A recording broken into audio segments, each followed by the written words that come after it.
അനുദിന വിശുദ്ധർ ജൂൺ 20 വിശുദ്ധ സിൽവേരിയൂസ് മാർപ്പാപ്പ. വൈദികനാകുന്നതിന് മുമ്പ് വിവാഹിതനായിരുന്ന ഹോർമിസ് ദാസ് പാപ്പായുടെ പുത്രനാണ് സിൽവേരിയൂസ് പാപ്പ. 536 47ാമത്തെ വയസ്സിൽ അദ്ദേഹം മെത്രാനായി അഭിഷിക്തനായി. കാഴ്സഡോണിയ സൂനോദോസിന്റെ തീരുമാനങ്ങളെ നിഷേധിച്ചിരുന്ന വിഭാഗമായ അസഫാലിയെ തിയറോഡ രാജ്ഞി അനുകൂലിച്ചിരുന്നു. അവൾ മാർപ്പാപ്പയോട് ഒന്നുകിൽ കോൺസ്റ്റാന്റിനോപ്പിളിലെ പാത്രിയർക്കീസ് അന്ത്രീമോസിനെ അംഗീകരിക്കുക, അല്ലെങ്കിൽ അവിടെ പോയി അദ്ദേഹത്തോട് ആലോചന നടത്തുക എന്ന് ആവശ്യപ്പെട്ടു.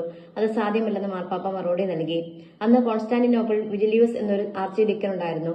അന്തിമോസിനെ അംഗീകരിക്കുകയാണെങ്കിൽ അദ്ദേഹത്തെ മാർപ്പാപ്പയാക്കാമെന്ന് വിജിലിയൂസിന് രാജ്ഞി വാഗ്ദാനം കൊടുത്തു. അദ്ദേഹം വിസമ്മതിച്ചു.